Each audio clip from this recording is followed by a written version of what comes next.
I'm Not a Gentleman is a production of chaseandwriter.com. Yo, what up? Welcome to I'm Not a Gentleman, a show designed to help you look stylish without following trends. I'm your host, Vladimir Riché from chaseandwriter.com, and your favorite menswear YouTuber's favorite menswear YouTuber. I've helped dozens of clients and hundreds of students and viewers feel more confident by looking their best and always making a great first impression. This is a wardrobe audit of I'm Not a Gentleman. This is a show that airs every Friday where we bring in a guest and together we try to solve one pain point. If you have a pain point that you're looking to solve, all you have to do is click on the show notes and get on my calendar. The only stipulation with the wardrobe audit is you have to agree to be on camera, because not only is it going to be airing on Apple Podcasts and Spotify or wherever you get your podcasts, it's also going to air on Instagram and YouTube as video. So it's not just going to be audio. We're also going to have the video element to it. And being that it's on video as well, some of the things that we talk about will be visual. So if I'm talking about something and obviously you won't be able to see it if you're just listening to it, definitely check us out on YouTube so that you can see the full episode so you can see exactly what I'm referring to. So today's guest is my man August from Rochester, New York, but he currently resides in Washington, D.C. Yo, August, what's good, bro? What's going on, man? How are you? I'm chilling, man. Thanks for getting on my calendar so we can get this popping. I think this is one of those series that people are really going to enjoy. It kind of gives you a backseat into how, when I work with clients one-on-one, how it usually goes. I'm really excited about working with August today and see what we can get accomplished together. Now, being that you live in D.C., do you work at a place where you have to dress up or no? I don't have to, but I'm really out of the era of dressing like I did from age 4. Even though I was there's a lot of pictures of me in suits when I was 4 and stuff like that. 4 to 6. Yeah. But aside from that, I'm out of the juvenile dressing stage of just like t-shirts, graphic tees all the time and like all of that. Like if I'm on vacation, I might do one of those with like some swim trunks or something. But for the most part, I'm trying to be, in my, classic kind of grown era, refined, rugged, refined area. I did some research in here. So I played a little bit with like rakish and stuff like that, but that's not really my style. It's more like refined, rugged, leaning more towards refined that I got. What happened is I went really deep into like fear of God, and I just like wore a lot of that, wore a lot of essentials, wore a lot of like graphic tees. We're buying like the same Jordan, different colors, all that. You know how that is. So then it just got to a point where it was like, yeah, man, I seen this old head. He was like gray everywhere, everything. And he had like his cap to the side, his Jordans on. I'm like, yo, like, I'm not trying to be this dude in the club. You know what I'm saying? If I am in the club, I want to be, carry that respect. And also I look a lot younger than I am. Well, at least people interact with me like I'm younger. So I walked into work one time and this lady was like, oh, are you the new intern? And it's like, no, I'm actually the new lead. But this is so when stuff like that started happening, it's like, I just want to kind of carry myself a certain way. So that's a sign. For sure. I got you. So then, now, go ahead. No, I threw a lot of that stuff out, and then now I just have like workout clothes. If I'm not in like selvage denim or like a tailored pant, I'm in like a suit or a turtleneck or a casual jacket or something like that. Like I'm really trying to stick to that, but I don't know there's still gaps, you know what I mean? And kind of putting it all together. So that's kind of where I'm at. Not to jump ahead, but no, you're good. So how often would you say in a month are you in tailored clothing? If I were going to the office every day, it would be every day. And then on the weekends, it would probably be most likely a tailored pant and like a turtleneck or like a polo. Then it would be throwing on jeans or something. So I would say 70 to 80% of my time, something's going to be tailored, whether it's my jacket and a jean or whether it's a tailored pant and like a polo or something. Yeah. This summer, I went real heavy into like, Stambas and like a tailored pant with like a polo. That was kind of my thing for the summer. So I'm kind of in that pocket, I guess. Okay, got it. Yeah, because I usually tell guys, because sometimes guys will ask me, what's the easiest way to get started with tailored clothing, like without going all the way in? Maybe they're working in an office where they don't want to outshine anyone. And I always tell them, man, you probably want to start by elevating your trousers. So instead of just wearing jeans or chinos, let's say, you can get like a tailored trouser. And that could be a way to start getting into it without really looking like you're trying to outdo anyone, but you just look a little bit more put together. You know what I mean? So it kind of sounds like you are already there with that. Now, if you had to, let's say 6 months from now, you have like the perfect wardrobe, what would it look like? That's a great question. It would be versatile. Mm-hmm. So it would have, my rain jacket with an umbrella, and I'd have like the beanie and the scarf to go. It's really all of that kind of pulling that look together. Yeah. So it would be full. It wouldn't have gaps. So for example, I'd have like a dress boot. Then I'd also have maybe like a rugged casual boot, but I don't actually know what the rugged casual boot should be, things of that nature. It would be basically what I want to do is be able to go anywhere in the world, any climate, and pretty much be able to use at least, and be able to use a majority of my wardrobe. Got it. If that makes sense. So yeah. If I'm going to Thailand, I should have some cotton. I should have I should have some linen or whatever to do that. And if I want to go to London, I should have a raincoat, some boots, maybe a barber jacket or something like that. Like I should. 100%. That's kind of how I want mine to be. Got it. And what would you say is standing in your way of having that kind of wardrobe right now?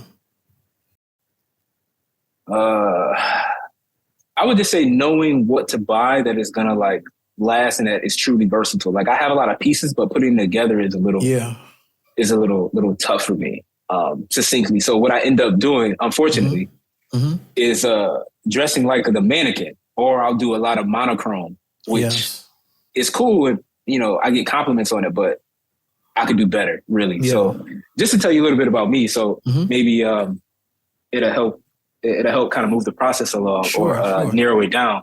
Yeah. So I worked for Brooks Brothers. Well, I worked for a Turkish family that was a tailor in the suit company when I was like 19. I did that for a couple of years and I left that, went to school. I came back. I worked for Brooks Brothers. I was a manager there for a little bit. Okay. And then I left that because I didn't want to make money making clothes. I thought it was a weird thing. So I left that.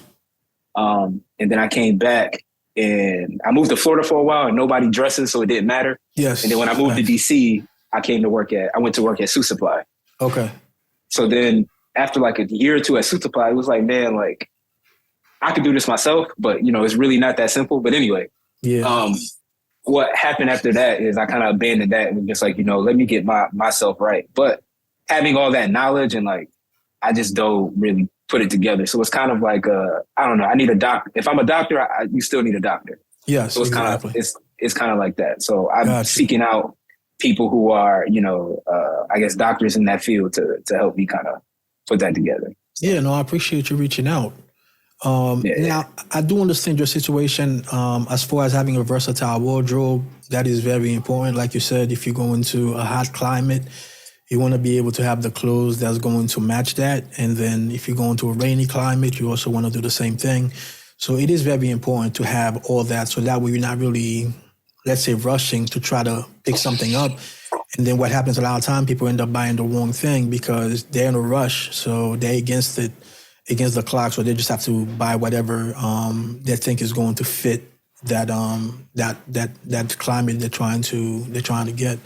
So I'm very big into having guys establish a versatile wardrobe.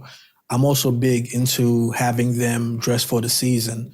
I think it's very important that you have pieces for different seasons as opposed to having more clothes that play all 4 seasons. Of course, budget plays into that as well. So sometimes due to budget, it is best to just have just one kind of wardrobe that can play multiple roles. But ultimately, you you're really cutting corners when you do that. So I think it's always best to try to have something that matches the season.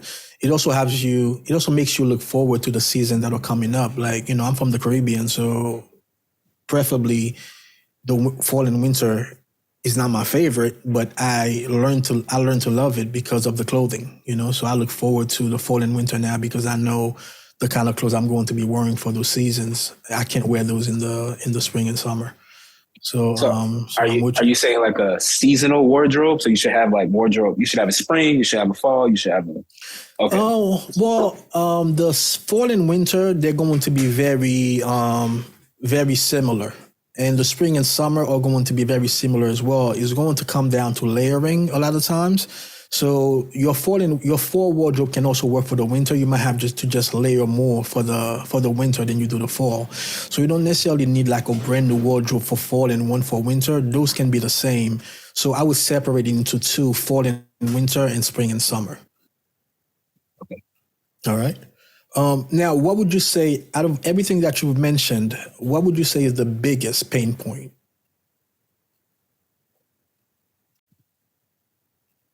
You know what? Probably footwear. Okay. Probably footwear, which I watch your videos on. Yeah. And I have, it's footwear. It's mainly footwear. Whether they look good, but then they're not comfortable, or I can't get them resold, or they don't have corking, they're all cemented. Yes. A lot of that plays into it because I want them to stand the test of time. Yeah, I can definitely help with that. Yeah. And so what do you wear now? Like, let's say you have to put on a suit for an event or something. Not even an event necessarily. Just have to put on a suit because you want to look good in a suit. What would you throw on your feet now? Let's say a navy suit or something like that. What do you have for that? I have a suede split toe. Nice. I have a double monk brown, which is really formal that I don't wear as much. Mm-hmm. And then I have like a Cardovan. Hold on, I can grab it real quick. No doubt. So this is my split toe, but it just doesn't, I don't know, it doesn't go with everything, really. It just looks kind of off. Gotcha. And I have this one here that I usually wear in the winter with like a navy monochrome. And it's like maybe like an oxblood, but it looks really good with burgundy. Gotcha. But not so much with brown, but more so with like burgundy or like an earth tone. It looks best. Okay. Yeah, from what I can see, it looks like they are a bit more on the casual side. Those shoes, it looks like they can kind of play both roles depending on the suit that you're wearing. But it looks like they're kind of cater more to, let's say, our trousers and a sport coat, more than, let's say, a suit. But they both look bad with jeans. Got you. So footwear is something that we should definitely start with. That's where I typically start anyway. So it's funny that we're starting there. It's just that a lot of guys don't know that's where they should start. So typically that's not the problem that they tell me that they have. It's typically something else. And then, but when we really diagnose the problem, it starts with the footwear most of the times. So it is good that we're starting there. Now, one thing about footwear that I've noticed is that most of the brands that I really recommend, you can't really walk into a store in the U.S. and buy them. There are some, like Carmina has a few stores. I think they have 2 stores in Manhattan. So that's one store that's one brand that I do recommend if you're one of those guys that has to try on shoes. Because some guys, because of their feet, they don't feel comfortable buying shoes online. So therefore, they have to try it on first before they buy it. But if you don't have any problem with that, where you can buy shoes anywhere, of course, they should have a return policy. All the ones that I recommend, unless it's something custom, you can return it. You know what I mean? So that's definitely where I would start. If you can tell me a little bit about your wardrobe as far as the suits that you wear, like what colors do you have, so I can kind of try to have a better idea on where to go. I have a light brown. I have a dark red. I have a light olive. Mm-hmm. I have a tobacco. I have 2 navies. 1 navy double-breasted, 1 navy 2-button. Okay. I have a mid-blue 2-button, which is like a lighter blue almost, but not like It's like a light royal blue. Okay. I have a chocolate, and that's it. Oh, and then a dark green. No charcoal, which I need a charcoal, but I don't have a charcoal suit, I think. Got it. Yeah, I don't So have you a charcoal suit. got it. So you have a brown and a chocolate, or is that the same suit? I have a light brown, which is like Light brown. Okay. Yeah, a light brown and a chocolate. Yeah. So a light brown and a dark brown. Yeah. Got it. And the light brown is like a pale khaki. It doesn't have the real richness of a khaki. It's a very, like a sand maybe. Okay. Yeah. Got it. So two ways that I would go here. I would definitely recommend a dark brown, like a punch cap toe, Oxford in a dark brown, because that's going to be extremely versatile. Personally, punch cap, what is that? When you say punch cap, what does that mean? Sure. Actually, I thought I had one here. Actually, I do have one. Give me 1 second so I can show you. Give me 1 second. Okay.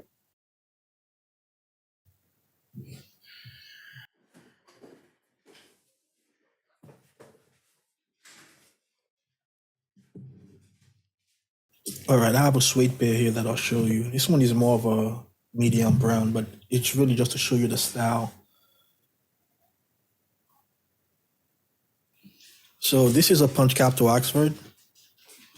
Okay, got you. So everything else about the shoe is plain, right? So it looks like a plain cap to Oxford, but it's just that it has a punch cap.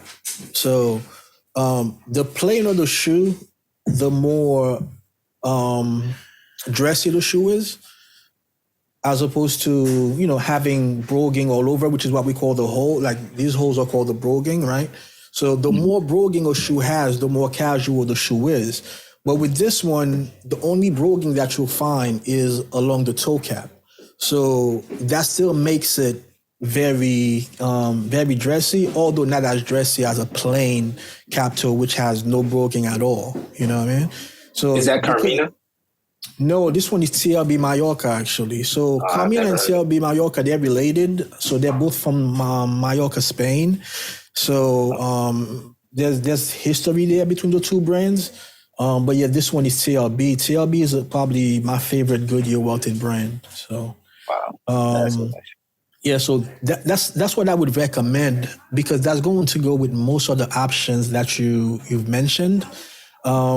Personally, I don't like the monochrome look, but it's only a personal thing. So I wouldn't wear, let's say, a dark brown suit with dark brown shoes. I would wear black shoes with a dark brown suit. Personally, but that doesn't mean there's anything wrong with wearing dark brown shoes with a dark brown suit. It's just me personally. No, I like things to complement each other more than being the same thing. You know what I mean? Yeah. So that's what I would go. It's sartorially lazy, if I'm saying that word correct, to wear that all the one color. A lot of guys love that look, man, and I just mentioned that in the video that I put out yesterday, because somebody sent me a picture of a dude that was wearing a black suit, a black shirt, and a black tie. And I'm like, why? Yeah. It's just that, you can do so much better, Doesn't necessarily mean it's wrong. I feel like it's not fun, and I feel like dressing well should be fun, a way to express ourselves. So that's why I don't like on the same color. And I feel the same way about shoes. So I probably just wouldn't wear it with the dark brown that you mentioned. Everything else that you mentioned, though, it would go with that, I don't know. You didn't mention black, did you? A black suit? Yeah. No, but yeah, I'm looking to get a black double-breasted and a mohair. Gotcha. A mohair blend. That'll be kind of like people are trying to make them fashion suits now, but I typically don't have I don't have a black, but I guess I need to have one though. I don't have a black myself, but I'm looking to get a black too, because I've never been into black suits. But now I want a black flannel actually, which I think will look nice. It won't be like a very formal kind of suit because it's going to be flannel, but it'll be black, so it can play that role and fill that void. Because I have a few suits and black is not one of them, because I've never really felt the need to have a black suit.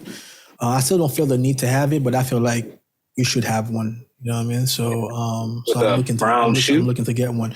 No, so that's what I was asking. So, if you had a black suit, because that's the only color the brown really would not go with, because for the black suit, you only want to wear black shoes. I actually had a dude commented in one of my videos yesterday, actually, or this morning even, that he would do ox blood with black. And I'm like, nah, with black, you only want to do black. So with black, you don't want to mess around. That's the only time the monochrome look is perfectly fine. Like if you look at somebody in a tuxedo, it's always black shoes. A black tuxedo is always black shoes. So with black, you always want to wear black. There's really no room for negotiation with that one. Yeah, but that's what I would recommend, man, because once you have that, then you can start venturing out into other types of shoes. The only thing with Oxfords, in my opinion, especially an Oxford like a punch cap toe, where, like I was saying, it doesn't have a ton of brogan on it. That makes it very, very formal. Therefore, I wouldn't wear it with out trousers and a sport coat or even jeans, unless it's a suede pair. If it's a dark brown suede pair, then you can wear it more casually. So depending on where you're leaning with your wardrobe, where you have a lot of casual, business casual pieces, then I would recommend a dark brown suede, because that would go with everything. You know what I mean? So that's what I would recommend in that situation. But if it's more like suits, then I would do it in leather. But if it's where you want it to be more versatile, then I would do it in suede. So probably first a suede, and then after I have that where I can wear with everything, then start sectioning it off, get a brown leather, black leather. Exactly. Yes. So the suede is going to go a long way, because it will pair with everything. And also it will set you apart as well, because most guys aren't wearing suede shoes. Once you start wearing suede shoes, it puts you in a different bracket. People look at you like, oh, he knows what he's doing, you know? And also suede shoes are great for a few reasons. Number one, you don't have to worry about polishing them, because it's suede. And number two, it's great in the rain also. So all you have to do is spray some waterproof spray on there like once a month, and then any water would just beat right off of it. So suede is really, really good. So I would highly recommend suede. That way you can not only wear it with suits, like you said, the ones that you showed me before, they don't really work with jeans. Suede would definitely work with jeans, even though it's a punch cap toe where it's kind of formal, but the suede part is going to make it casual. So I would recommend that for sure. How do you feel about lug soles on shoes and loafers? The thing is, nobody really sees the bottom of your feet, you know, so you can do whatever you want there. The more formal the shoe, I opt for leather as the sole, and the more casual the shoe, then I would do like a rubber sole, or sometimes I do like a half rubber sole, half leather. But I think it's really up to you. I've seen dressy shoes with leather soles, and they look fine because nobody sees them, you know. It really depends on your environment. And, you know, if you I have some people, one of my friends that lives in Seattle, most of his shoes has rubber soles because it rains a lot there. So it really helps with that, you know. So, and the shoes don't look any different until he shows you the sole and you see that the sole is not leather, it's rubber. So yeah, I would say that's cool. Okay. Yep. So by lug sole, I meant like sometimes you see loafers that have like a boot sole, I guess. Like they have the rivets. Mm-hmm. Still the same kind of thing, right? So I know what you're saying. So you're talking about the ones, okay, so those are definitely more casual. Okay. Yeah, those are more casual. I thought you were referring to rubber soles. Yeah, those would be more casual. So those I wouldn't do in Oxford. I would do those more on loafers or casual. So you can definitely do them on a loafer. And loafers is definitely something that we can talk about too in the future once you establish your Oxfords, because loafers play the same kind of roles, except because they don't have laces. That definitely makes them more casual right off the bat. So even though I'm a proponent of wearing your loafers with your suits, but it's definitely a way of bringing the formality down. So I wouldn't start with that. I would start with something like an Oxford. I would just lower the formality by making it suede. but it will still be more formal than, let's say, a leather loafer, in my opinion. All right. Any other question that I can help you with, like as far as the shoes? Anything else that you like? Are you thinking about the like would that style of shoe that I recommend work for you, or did you have like any other style in mind that you probably prefer better? No, the one you showed me was perfect. I don't know if it's a little light for where my wardrobe is now. Yeah, but I think you said dark brown anyway. Yeah, it is. So that one is a medium brown suede. So I would recommend dark. The darker brown is going to be more versatile. So I wouldn't recommend this color as like the first real one, but you can definitely look into this color in the future. You know, that way there are certain suits when you wear them, then you can pull this one out. But this one is not going to do too well with everything. You know? I don't know what you would put that on other than maybe a light gray suit. I don't know what else. Yeah, definitely light gray. That's how I plan on wearing it. You can also do it with a like a oatmeal, which is like a creamish color suit. So it'll go well with that as well. You can also do it with a lighter brown, but once again, I don't like light brown on light brown unless the shades are different. You know what I mean? Then you can do it with that too. So lighter. So if you like a light green, like a light olive or something, like a sage or something would work with that. Yep. And that's a good description. Yep. And also you can do this with a khaki as well. So if you have like a khaki suit, like a khaki cotton suit or something like that, you can definitely rock those with that. Gotcha.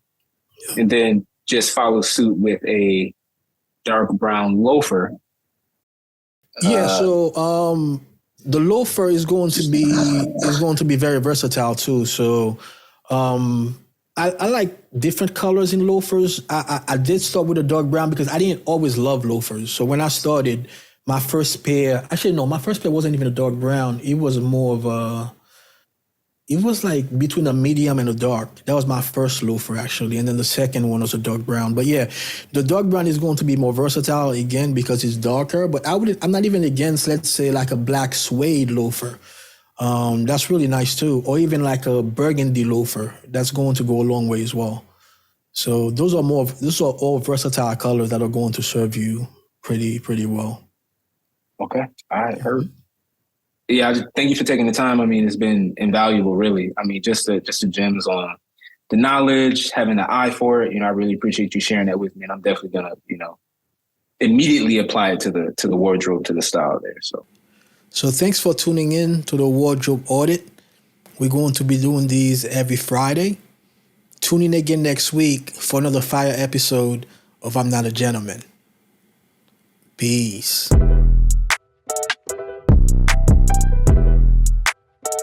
Back in that bag again. Whoa, yeah. Hey. Back in that.